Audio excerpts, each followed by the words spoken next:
Super Wildcard weekend, Sunday night game breakdown. We got Rams, Lions, lot to unpack about this game. No shortage of storylines. This could be a 5-minute one, so let's get right into it. This will be the Lions' first home playoff game in 30 years.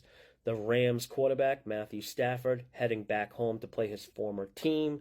But something I think that will impact the game is Lions quarterback Jared Goff, who used to be the quarterback in LA for Sean McVay, and it's well known that Sean McVay would communicate all the pre-snap reads and checks through the headset to Goff before the 15-second cutoff. This isn't something that's done all that often between play caller and quarterback, at least not to the detailed extent as McVay did with Goff, or definitely not on like a play-by-play basis. It was basically like McVay was giving Goff full instructions on pre-snap reads. Why I think this is important to note, it's like this unique relationship between the two gives McVay and the Rams the upper hand in knowing Goff's tendencies and exactly what reads he's most uncomfortable facing. Besides that, there's some X's and O's stuff that benefits the Rams as well. Rams defense plays a two-man high shell coverage more than any other team in the league. 70% of Rams defensive snaps are from this two-high safety shell coverage look. How does Goff do when faced with this coverage? You guessed it, not good. This chart on the screen shows all QBs this season that have at least 50 snaps versus a two-high safety formation. There's been 16 QBs that qualify. Goff ranks 14th out of 16th in total EPA. He's second worst in completion percentage, dead last in on-target rate, ranks 13th out of 16th in pressure rate faced, and this is because he holds the ball longer trying to figure out where to throw it, so he ends up being pressured more because he holds the ball longer. He's dead last in TD rate. In fact, he hasn't even thrown a TD all season versus two-high safety. So, long story short, where Goff struggles the most in the passing game is what the Rams do most on defense. Lions tight end Sam Laporta, who's been one of Goff's favorite targets and kind of like a safety valve, is banged up, but it looks like he will play. Can't imagine he's 100%. The Lions have scored 30-plus points in 9 different games this season. If the passing game's struggling, like I think it will, the Lions' ground game will be their pathway to success. The Lions' offense this year on run plays has faced the second highest rate of stacked boxes, or loaded boxes, or heavy boxes, whatever you want to call it. It basically means just 7-plus defenders up on the line of scrimmage or in the second level, or basically inside the imaginary box around the line of scrimmage and linebackers. However, the Rams hardly ever stack the box, third lowest rate in the league in heavy box formations.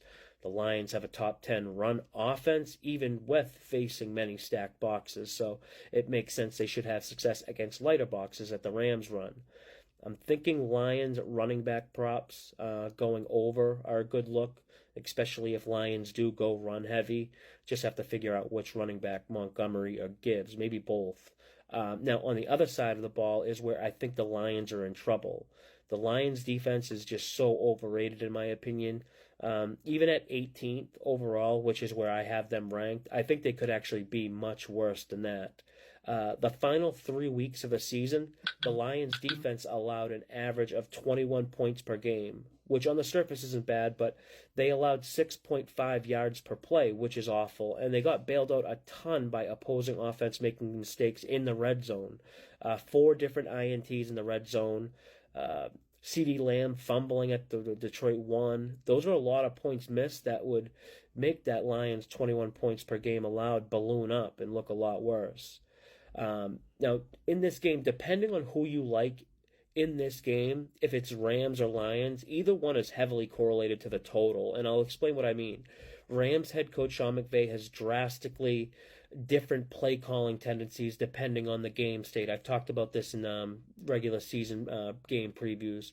When he has a lead, he's super conservative. He slows the pace snap to snap, goes real run heavy, and chews clock. When he's trailing, playing from behind, he's super aggressive, increases tempo, goes pass heavy. So if you like Detroit and think they get out to a lead, then this means you probably think they'll have success moving the ball, and this should force the Rams into aggressive pass-heavy play calling against this overrated Lions pass defense that I think will get exposed, which should mean scoring and the over. On the flip side, if you like the Rams to get out to a lead, we'll probably see Goff forced into uncomfortable passing situations versus a defensive scheme he's been awful against, and then you'll have the Rams slowing everything down and playing an under game. So if you have a strong opinion on a team in this game, you might have an easier bet on the total. Now, I lean towards the Rams here. I think Stafford's the better quarterback. I think McVay is the better coach. If you want a coach to motivate you, then you want Dan Campbell, obviously. But if you want a coach to design a game plan, that's Sean McVay. Although I keep having this image of the Rams' special teams, like costing the game for them, or missing a field goal or extra point. Rams' special team is ranked dead last. They have the most field goals missed in the league. Hopefully it's not a factor in this game. If you watch to the end, I appreciate it. Hope you found some actionable information you can use to make some good bets. Be on the lookout for the Monday night wildcard finale. Bucks, Eagles, coming up next. Until then, good luck with your bets.